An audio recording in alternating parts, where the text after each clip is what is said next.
Hello and welcome to my channel, Spiderweb Stories, where we'll be discussing paranormal, supernatural myths, legends, folklores, mostly from the continent of Africa, and I am Thames.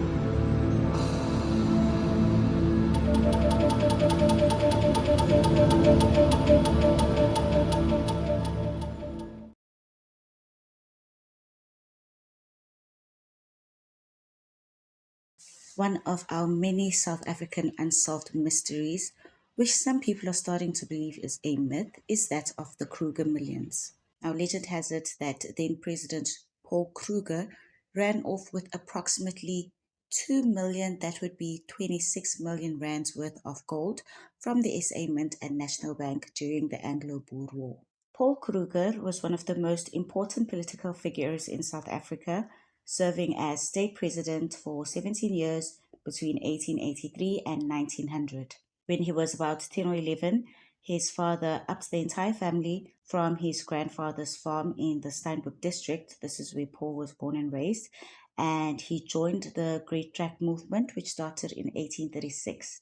They would be known as the Voortrekkers. And the family would end up settling in the Transvaal area, which is now part of Gauteng, Northwest, Limpopo, and Mpumalanga provinces. Paul Kruger wasn't an educated man, but by then he had led such a prolific political career that he would be sworn in as state president of Transvaal on the 9th of May 1883, serving as president for 4 tenures.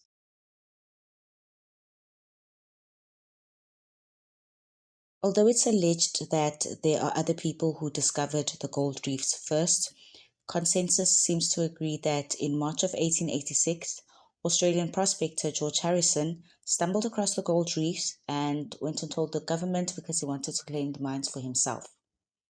Now, obviously, this would bring an influx of people into the then developing Johannesburg, especially the English, whom the Boers called the Uitlanders. If you know South Africa's history, then you will know that the Boers, or the Afrikaners, and the English, the Uitlanders, never got along, always fighting for occupation of South Africa and control of her minerals.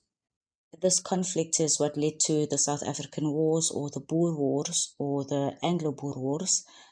You can Google for more information. I'm not going to go into depths on either wars, but I will focus on the Second Anglo-Boer War, which led to the disappearance of the Kruger millions. The Second Anglo-Boer War would be fought between the years 1899 and 1902. The English wanted to unite the Cape Colony plus Natal with the Boers Republic of the Orange Free State and Transvaal. The Boers, however, wanted to maintain their independence. So between the years 1880 and 1881, the Afrikaner Boers had managed to successfully keep the Transvaal to themselves, but the English were determined, especially after the whole discovery of the gold. Kruger had tried to settle with the Brits by sending a proposal asking for their independency, but the proposals were obviously rejected, so the Boers had no choice but to protect what they felt was theirs. They may have been heavily outnumbered by the British Army, but the Boers proved to be strategic, fierce fighters. I'd just like to add a piece of information that seems to have been lost in history. When the war broke out, both the Boers and the English agreed not to arm the Africans with firearms, but as the war progressed, they changed their stance. It's estimated that between 15,000 and 30,000 Africans, the Bantus, served under the British Army as scouts and sentries. Another 100,000 worked as laborers, transport drivers, blacksmiths, wheelwrights, farriers, and builders, and human shields. I'm joking, or am I? The Indians would also be forced to fight for the British Army, with 300 free Indians and 800 indentured ones taken from the sugarcane fields sent by their employers. So at first it seemed as if the Boers would win the war, but by the year 1900 the tide had changed in favor of the Brits. Days before the English invaded Pretoria, Kruger ordered the removal of over £2 million in coin and gold bars from the SA Mint, the National Bank, and gold mines, so the Uitlanders didn't get their hands on the Boer's treasure. A lot of speculation surrounding exactly what happened to these Kruger millions, which consisted of coins, gold bars, unprocessed gold, and I forgot to mention the diamonds as well. So this was a hefty loot. It wasn't short change. Some believe it was buried and still lays buried in the Lowveld area, while others claim Kruger left with a large portion of it when he fled to Europe. What is known is that they fled with all the gold and the coins on a train. 5 years later, in 1905, a man named John Holthausen came forward after he got caught stealing a horse and carriage. He claimed that he, with two other men, Swartz and Pretorius, were hired to bury the treasure, and that he was actually on his way to retrieve the treasure from where it was buried. The two other men couldn't corroborate his story because Pretorius had passed away in the war, and Swartz had been hung for the murder of a man named Van Niekerk. That's just another dramatic story on its own. In 1947, H.J. Lessing found a map hidden inside a corner of a Bible he had inherited from his dad. His dad also served as a soldier in the war. Lessing, with a friend, followed the map, which led them to an area near Emaswatini's border. It was then called Swaziland. They only found broken ammunition boxes filled with Kruger sovereigns, other coins, and rotting Kruger banknotes. In 2001, the Independent newspaper reported that in the 1960s, a family in Mpumalanga found 4,000 Kruger bonds on their farm in Ermelo, which they've been selling piece by piece. Sure, must be nice. So pieces of this treasure have been popping up everywhere. Discovery Channel's John Gates found a pond in an old train tunnel in Machadodorp, and he found another one in the Sudwara caves. A lost hoard of coins was also found in a Swiss vault, which was believed to be the Kruger coins. Now, there's a book titled Looted Gold, and according to authors Blake Wilkins and Mike Dwight, the gold was never buried, but a bulk of it was shipped overseas and safely secured in bank accounts in Europe and other parts of the world. The book Looted Gold is worth a read. It raises a lot of new perspectives and questions on basically who had access to the treasure during and after apartheid. Makes you wonder who's giving all these international reporters hints and clues as to where the treasure is also.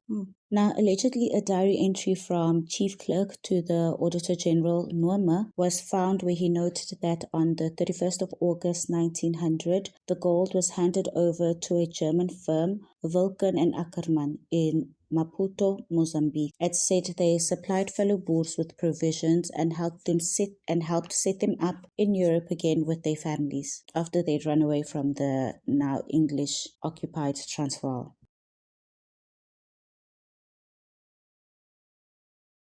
Remember the Africans who were made to serve under the British Army during the war and got nada chocolate for it? Well, they certainly haven't, and I guess some feel they have a legit claim to some of that loot that everyone else is looking for. While rummaging through articles and images, I came across this video from a local newspaper, the Daily Sun. This video is titled The Scary Hole of History.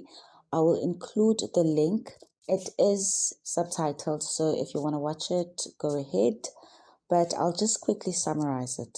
The video was shot in Stream Village, a settlement in Mpumalanga near the Tulamashi district, which literally means silence the horses. Nearby town attractions are the Kruger National Park and Pilgrim's Rest. It's also not far from the Blyde River Canyon where the treasure is also believed to be buried. The residents of Stream Village live in fear of what they call the scary hole. Now, this hole is about 5.5 meters deep and is believed to be guarded by a giant snake. Villagers Kenneth Mabuni and Pisa Makarika share how they were at work one day and whilst walking around a hill, they noticed a commotion on top of it. So they went to take a look. When they got there, they discovered a hole 3 times the height of an average human being that had been dug up by the younger villagers. Upon inquiry, they were told by the youngsters that they were looking for Paul Kruger's gold. Village elder and chairperson Solitego remembers stories from his youth told by the elders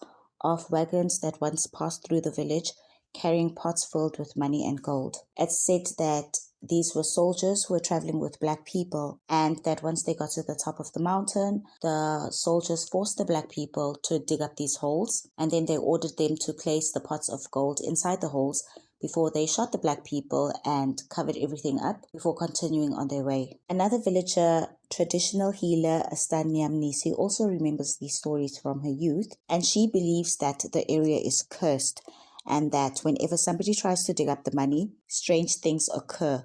For example, there'll be a great gale that just blows, blowing dust in from everywhere, and within this dust, one can see ghostly specters of soldiers. These soldiers will then go on to beat whoever's trying to retrieve the money mercilessly until said person passes out. When the person eventually does gain consciousness, the soldiers will seem to disappear with no trace of them or anything ever being there. Another villager who decided to go alone has been missing for the past 3 years. He just disappeared, vanished into thin air. When Kenneth and Bisa asked these youngsters how they knew where the gold was buried, they pointed to yellow marks on rocks and said these were pointers to where the gold was hidden. The elders have since been living in fear that now that the hole has been disturbed, the giant snake with a glowing light will be awakened, thus bringing its wrath down upon the village. They also speak of ghosts being sighted around that area. The hole has since been covered up by overgrown vegetation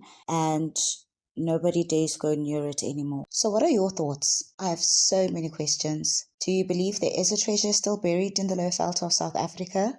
Or did Paul Kruger pull a fast one on us and disappear with it to Switzerland where he eventually passed away? What about the stream villages of Thulamahashe? I mean, the location isn't too far off from where the Boers would have passed during their retreat. Did they bury it up in those hills? And are the ghosts of the soldiers forever guarding the treasure, terrorizing anybody who dares excavate it? And then there's the giant snake with a bright lamp. Is it something supernatural or just an ordinary python that feeds on their herds and occasionally a human? Let me know your thoughts in the comments below, and if you're still with us, thank you and see you next video. Like, subscribe. If you have any suggestions of stories that you'd like to hear, please let me know. Bye now.